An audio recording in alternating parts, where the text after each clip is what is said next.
Hello and welcome once again. ये तस्वीर दिखने में नॉर्मल लग रही है, लेकिन असल में हम सबके लिए ये डरा देने वाली है। ये पिक्चर बताती है कि सोशल मीडिया का एडिक्शन किस हद तक हमारे लिए खतरनाक हो सकता है, क्योंकि ये वो लोग हैं जिन्होंने अपने बच्चों को सोशल मीडिया की एडिक्शन लगने की वजह से खो दिया। सोशल मीडिया के साइड इफेक्ट्स के बारे में अलग अलग तरह से हमने कई बार अपने वीडियोस में बात की है। आप इन वीडियोस को देख सकते हैं। ये है लॉरी स्कॉट, जिन्होंने अपनी 18 साल की बेटी सिर्फ इसलिए खो दी क्योंकि उसे सोशल मीडिया की लत थी। स्कॉट की फैमिली को पहले तो समझ ही नहीं आया कि आखिर उनकी बेटी ने अपनी जान क्यों ली, क्योंकि उन्हें अपनी बेटी के आसपास कुछ भी ऐसा गलत नहीं लग रहा था जिसकी वजह से वो ऐसा कदम उठा सके। फिर जब स्कॉट ने अपनी बेटी के सोशल मीडिया अकाउंट्स चेक किए तो पाया कि उसके लिस्ट में खुद को नुकसान पहुंचाने वाली और खुद से नफरत करने वाले कई वीडियोस थे।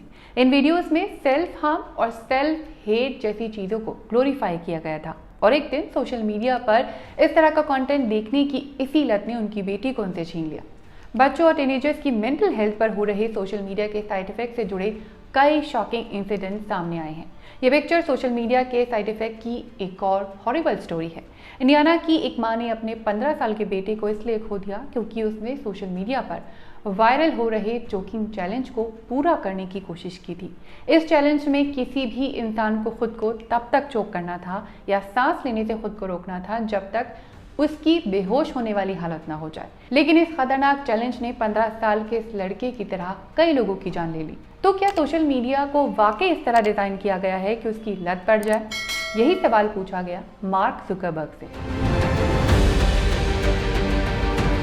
व्हाट्सएप, इंस्टाग्राम और फेसबुक के बॉस मार्क जुकरबर्ग को एक लैंडमार्क ट्रायल के दौरान लॉस एंजलिस के कोर्ट में पेश होना पड़ा। दुनिया की सोशल मीडिया जॉइंट कंपनी के मालिक जुकरबर्ग कोर्ट में स्ट्रगल करते हुए नजर आए। उनका स्ट्रगल था उनकी कंपनी पर लगे इल्जामों से उसे बचाने के लिए।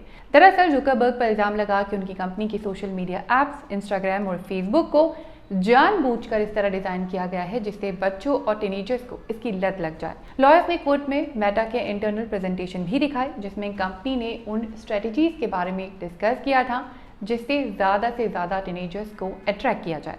लॉयर्स ने जुकरबर्ग से सीधा सवाल पूछा कि क्या मेटा चाहता है कि लोगों को उसके प्लेटफॉर्म की एडिक्शन लग जाए।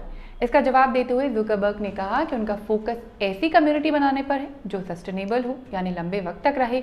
उनका कहना था कि अगर कोई चीज़ लोगों के लिए सही नहीं है तो वो कुछ वक्त तक उसे ज़्यादा यूज़ कर सकती हैं, लेकिन लंबे वक्त में लोग उस ऐप को छोड़ देंगे। उन्होंने ये भी साफ किया कि उनका मकसद लोगों का हर महीने ज़्यादा से ज़्यादा टाइम खींचना नहीं है। जब उनसे पूछा गया कि अगर कोई चीज़ ज़्यादा एडिक्टिव हो तो क्या लोग उसे ज़्यादा यूज़ करते हैं, तो अपनी कंपनी के लिए सफाई देते हुए उन्होंने कहा कि उन्हें नहीं लगता ये चीज़ उनके मामले में लागू होती है।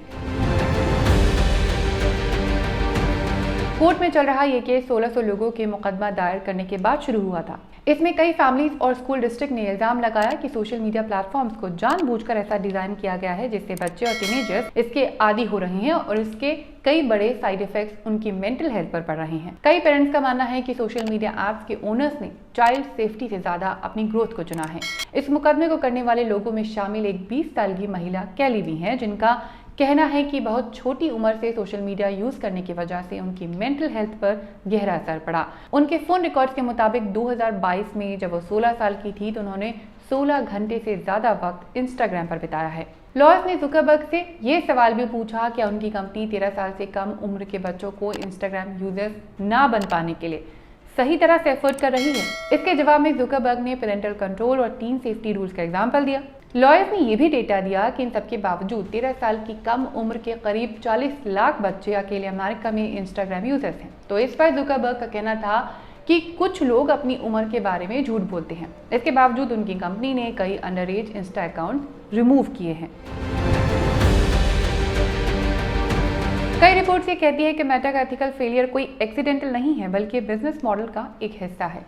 फेसबुक को एक्सट्रीमिस्ट, बुली करने वाले कंटेंट, नफरत फैलाने वाला कंटेंट, डर या गुस्सा पैदा करने वाले और सेंसेशनल कंटेंट से ज़्यादा प्रॉफिट होता है क्योंकि यहाँ उसकी ज़्यादा इंगेजमेंट होती है। इसीलिए इस तरह के कंटेंट को एल्गोरिथम सपोर्ट करता है।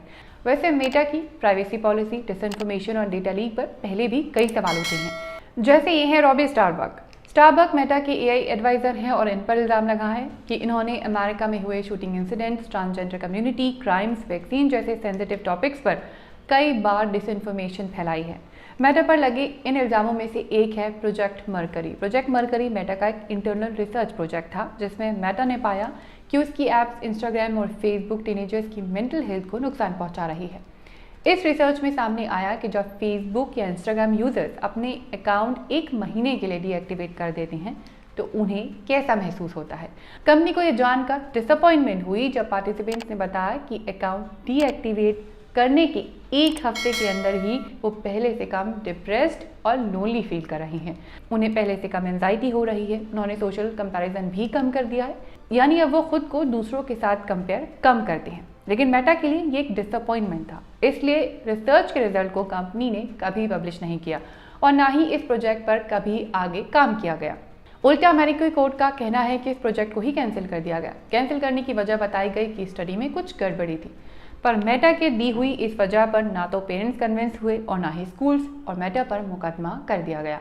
वैसे कंपनी से जुड़े कई लोगों ने जुकरबर्ग को यूजर सेफ्टी के लिए पहले कई बार वार्न करने की कोशिश की थी। जैसे ये है आर्थर बेजार, मेटा के फॉर्मर इंजीनियर। ये उन लोगों में से एक है जिन्होंने फेसबुक और इंस्टाग्राम की डिज़ाइनिंग में इंपॉर्टेंट रोल प्ले किया है। आर्थर ने इस बात के लिए वार्न किया था कि सभी पेरेंट्स को ये पता होना चाहिए कि सोशल मीडिया कितना खतरनाक हो सकता है। आर्थर ने मेटा को छोड़ दिया था, लेकिन 2019 में उन्होंने दोबारा ज्वाइन किया क्योंकि जिन ऐप्स को उन्होंने डिज़ाइन किया था उसका असर उनकी बेटी पर भी पड़ रहा था। आर्थर का कहना है कि जब 2019 में उन्होंने रीजॉइन किया तो उन्होंने पाया कि जब उनकी टीम ने ऐप्स डिज़ाइन करते वक्त जितने भी सेफगार्ड यूज़ किए थे उन सबको हटा दिया गया था। उन्होंने जुकरबर्ग को लेटर लिखकर वार्न भी किया था कि यंग पॉपुलेशन के लिए ये काफ़ी डेंजर हो सकता है। उनका कहना है कि जुकरबर्ग ने उनके इस लेटर का कभी कोई जवाब नहीं दिया, लेकिन हम आपकी रिक्वेस्ट और सजेशन का जवाब ज़रूर देंगे। कमेंट बॉक्स में लिखकर आप अपना फीडबैक ज़रूर दीजिए। इस वीडियो को लाइक करिए, शेयर करिए और हमें सपोर्ट करने के लिए ज्वाइन बटन भी प्रेस कीजिए, क्योंकि आपका सपोर्ट ही हमारा कॉन्फिडेंस है।